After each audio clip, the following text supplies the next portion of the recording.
Welcome, everyone. Thank you. Welcome. I'm Jason Batalden. I want to welcome our 6 or 7 loyal listeners. Actually, Paul, we're above 6 or 7 by now, but we started out with about 3, and we got to 6, and now we're doing pretty good. For you, those of you that are new to the show, this is our Sweet Talk podcast brought to you by Idaho State Continuing Education Workforce Training and Department, or what are we? We're not a division. We're a department. Yeah, we're a department. All right. I've only been working here for so long. I don't even know. Only 2 years. Okay. We have an exciting guest today. And so we definitely want to get her on and get her talking so we don't have to listen to me. But with that, just a quick reminder, we're on our 20-minute still format still. And with that, we start with the word welcome, Courtney Rhodes. How are you? I'm doing great. Thank you for having me. Great. Now introduce a little bit yourself, your title, position, what you all do, and kind of just say hello to our more than 6 faithful listeners. To the people. Hello, people. So my name is Courtney Rhodes, like Jason mentioned. I am the Director of Marketing and Recruitment for the College of Technology at Idaho State University. Lots of words I just kind of vomited at you. And so what that means is I am in charge of recruitment efforts as well as marketing the College of Technology in addition to Idaho State University as part of a college that's housed within there. So I get to do a lot of the fun creative things, but then at the same time, there's still a lot of pressure involved with numbers and how many students are coming in.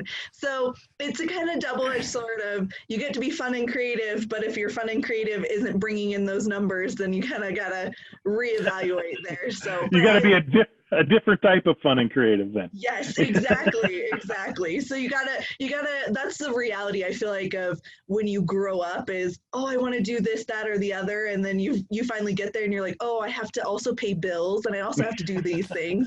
So it's the adult version of marketing. I like groceries and a hot shower, so I'm willing to do just about anything, right? Exactly. Well, on top of those challenges, the interesting thing here is okay, can I still say you're new to the position, or? Yeah, I would say so. I had an interesting start, I guess you could say. So I started the last week of January, and then I had about 4 weeks where I was in office and I was still meeting new people. And if anyone has worked in higher education or knows higher education, we kind of move a little bit slower than the rest of the world. So it took about, like a week to get a computer set up and my passwords and the access and all that kind of stuff. Yeah. So I want to say, like, even though I was there for 4 weeks, the first 2 were just kind of getting settled. And then the last 2 were just kind of actually starting to meet new people. I think there was a grand total of probably 6 or 7 people I met outside of my immediate office that I actually got to meet with. And then right after that, I got married. So timing wise, it just pinched down. So I got married. We went to Hawaii on our honeymoon. And it was kind of like this weird movie experience where we turned off our phones, and it was like right at the very beginning that COVID was starting to hit New York. Yeah, and so we turned off our phones and we were like, we're just going to enjoy our time here. We're in paradise, we might as well. So I think it was Friday where we turned our phones back on to kind of log in for our flight. And it was like an explosion happened of, you have to make sure you may not even get out of Hawaii. What's this going to look like? They're starting to shut down borders. It was crazy. And so it was an interesting transition coming back. So we changed planes. Now hold on just a second, because right away when this all happened, right, we saw those stories online about couples exactly in the situation, circumstance you just described, and they're stuck in like, Borneo or, Yeah. like some exotic. And so that was almost you. You were like almost. It was almost us. And the thing that was really funny about it is my mother-in-law used to be an ER nurse. So she was kind of very much on the cutting edge of what was happening. And so before she even let us get on the plane, at the wedding, she handed us masks. And she said, put those in your bags because you might need them.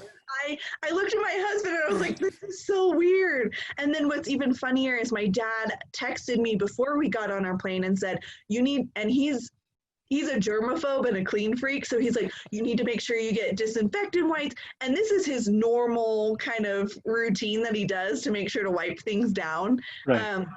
So I was so grateful for, those two people in my life, because when we came back, it was like wiping everything down and masks and all that kind of stuff. It was just crazy.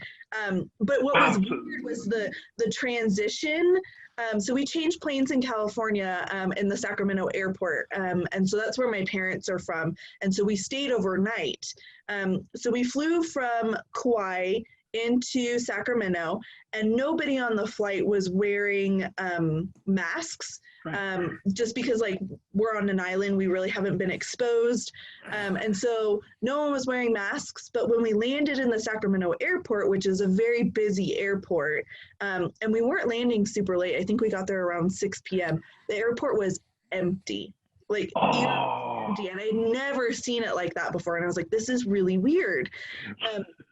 So we spent the night with my parents, and then got on our flight from Sacramento into Salt Lake the next day. And when we got to the Sacramento airport, we wore masks when we got there, and we walked into the airport. And again, it wasn't super busy, but there were people on there getting ready for their flights. Everybody was wearing a mask. It was the craziest thing. We got on the plane. Nobody was handing out water. Nobody was handing out, snacks, the typical thing. It was a very eerie, quiet flight into Salt Lake.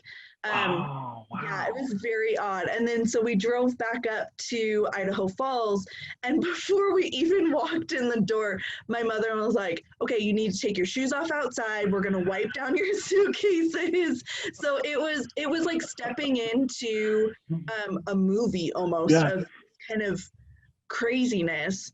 Right. And what was really interesting was so we got home on a Sunday, and we were planning on going back to work on Monday, and I got an email from my boss saying, because of the things that are going on, we recommend that you quarantine for 2 weeks. And I was like, okay, I completely understand. That's totally fine. I'll just work remotely.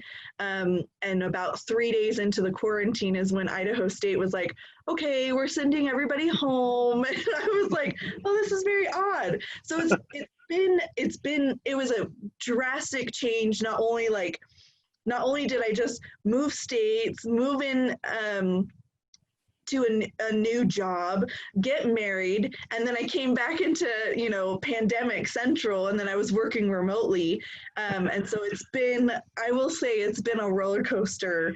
And yet you haven't been in the office long enough to know which one's the closest bathroom. No.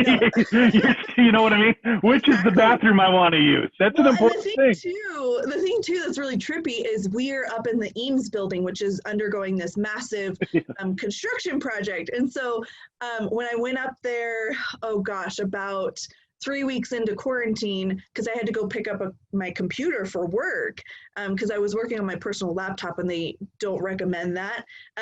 So I went up there after my quarantine. I went up there, and the thing that's odd about it is construction will put in false walls in certain areas to block it off. So I walked in, and I got so confused how to get to my office, because I was like, that wall wasn't there. I swear I'm not losing my mind. So it was a mind trip going back, and I was like, I'm so confused. I love it. I love the part. So I know I'm backtracking, but the thing on that story you told me is when you landed in Sacramento, your first thought I mean, my first thought would have been, did I just enter a Stephen King novel? I mean, did I just go into Langoliers? You know what I mean? Yeah, have you ever seen that whole? It's a horrible movie, but but It's a of all the references. it's a horrible movie. But doggone it, you're looking around going, I just landed in it's Langoliers. This is what's happening right now. It was such a weird experience going through that, and it felt like a light switch where it was like everything was totally fine, but there was this like rumbling of, pandemic rumors, but it felt similar to like when swine flu was happening and H1N1 and those kinds of things of, a lot of smoke and no fire was kind of what it felt like. And then all of a sudden you came back and the whole building was engulfed, was how it felt like. It was just like, I remember turning to my husband when we landed and I go, is it too late to go back to Hawaii? Right. Why did you ever leave? I know. Yeah. I know. It's definitely one of those things where I'm like, oh my gosh. Well, and the thing too is like, Hawaii has just recently, I want to say within the last week or two, just opened to inter-island travel. And I was like, we could have been spending this whole time in paradise. Right. But I do wonder if paradise in a pandemic is still paradise. I'm just tossing that out. Right. Oh, exactly. Man, especially that is when great. It costs like $6 a gallon over there. Right. So Courtney, I mean, you came in, you got a new job, moved into a new state, then you got married, honeymoon, pandemic. Yeah. I would imagine you haven't even had a chance to explore the new place you live in now. Not really. I think that's the hardest point and struggle I think I've had. I'm such an extrovert too, so that I really didn't get a chance to interact with my staff, to get to know them, for them the opportunity to get to know me as their new boss.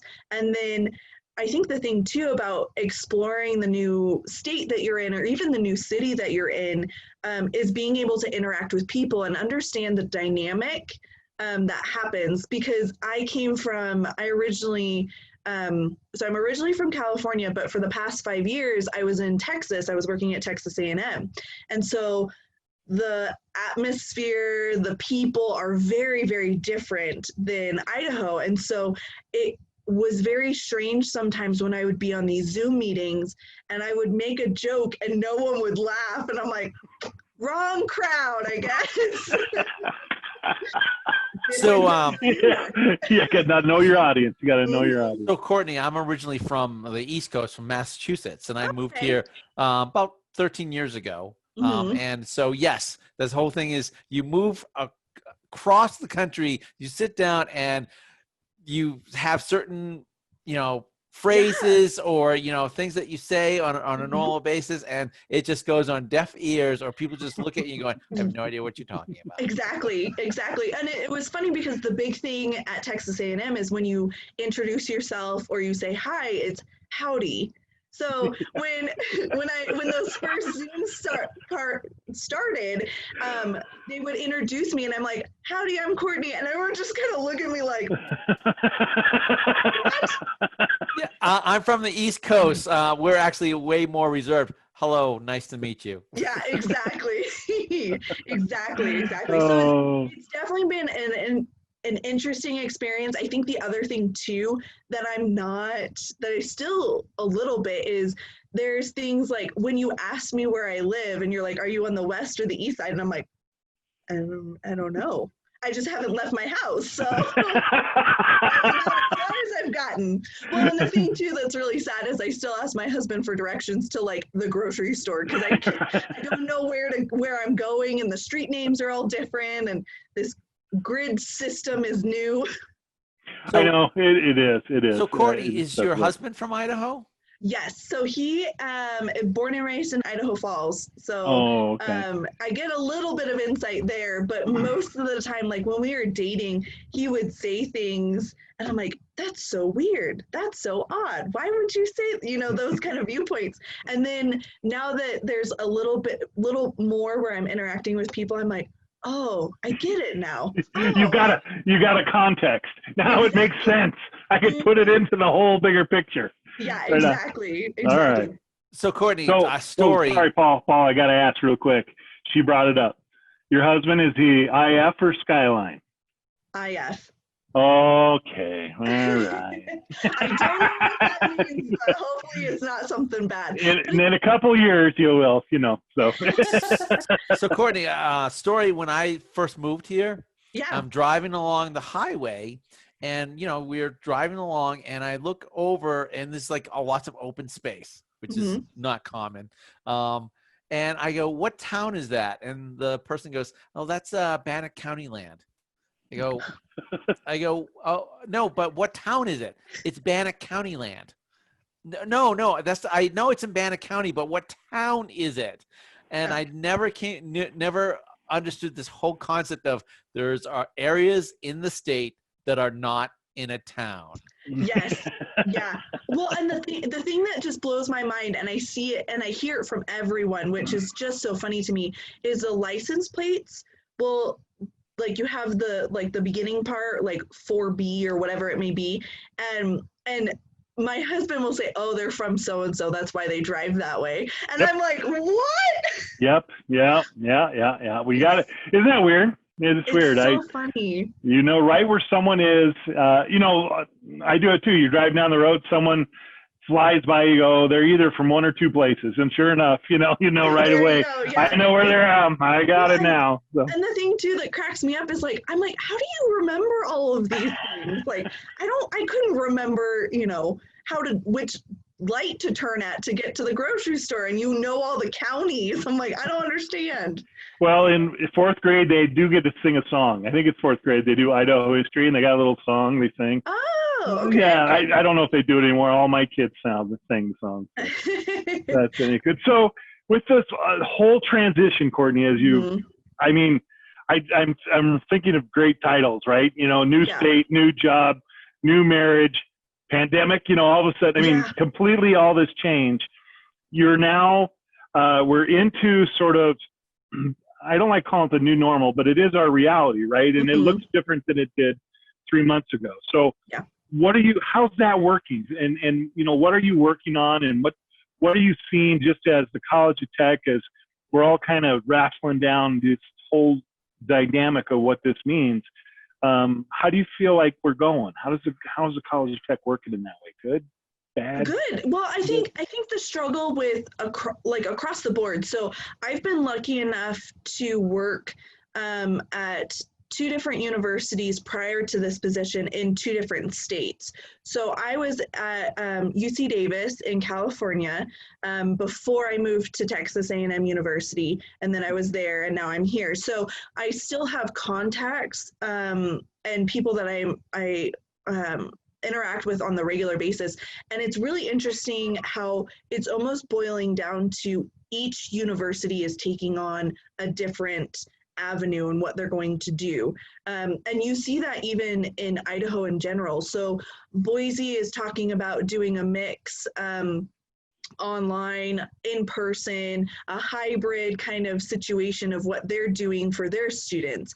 And then you have BYU Idaho, who is saying that they're going to be doing that, but they haven't officially said whether students are coming back or not. And I think they're waiting to see, because one of the struggles that they have is they have a majority of their population is coming from out of state and across the country.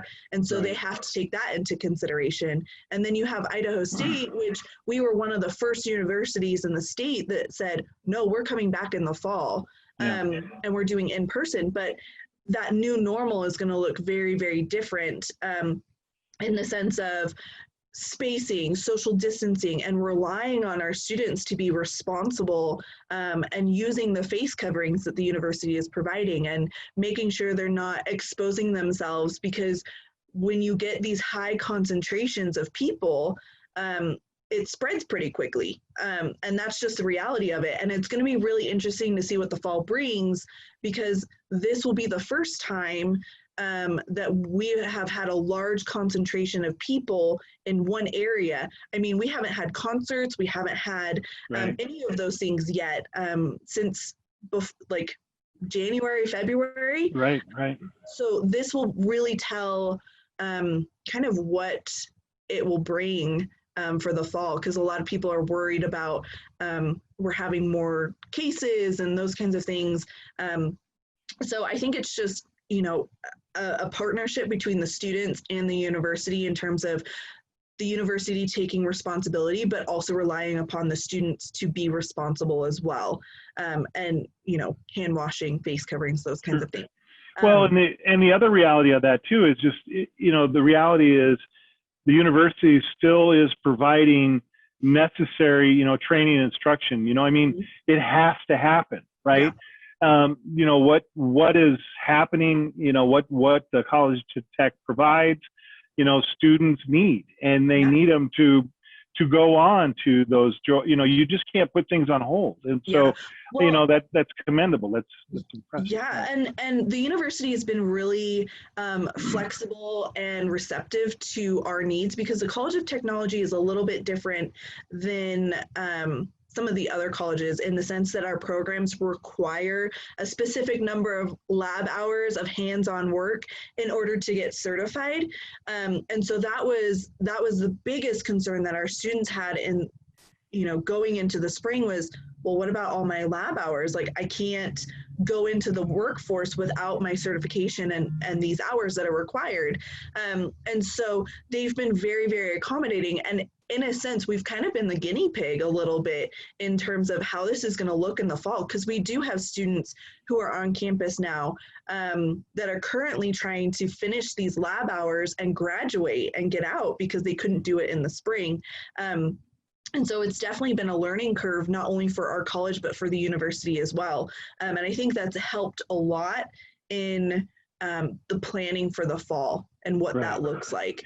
Well, and it's like I said, it speaks well to the university's commitment, right? Yeah, we this is important, and so as they're making those adjustments, it's because this instruction and because of our students' instruction and because their future is important. So yeah, exactly. Guess what just happened? By the way, the timer. I heard 20 it. minutes up Did already? you? 20 minutes up. It goes by like that. I know. I swear we just started talking. I know. And that's what's great about it, is because you talk and time goes by pretty quickly. But before we leave, Courtney, if someone was interested in enrolling at the College of Technology, how would they get a hold of you? So there's a lot of different ways to get a hold of us. I think the best way is just going to our website. All of our information and contacts are right there at the very beginning. If you're interested in applying admissions, the university admissions is really good about looping us in on those conversations from the beginning. We love to have that one-on-one touch with each student. And so that starts from your application process all the way through your graduation. And so that, I think that's the biggest thing that we want to make sure that our students are aware is, just because things are different doesn't mean you're not going to get that personal one-on-one touch that we've promised from the get-go. And that includes in your classrooms, getting that one-on-one attention from your faculty. And I think that's why I'm really excited for our face-to-face fall and what that looks like. Yeah, there's some concerns, but we are taking precautions and doing everything that we can possibly do while still giving that same level of education that everybody else has had years prior. Right on. So one last thing, Courtney. Yeah. Are you guys still giving tours?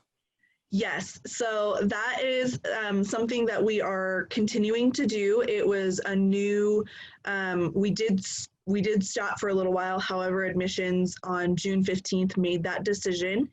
So we are doing tours.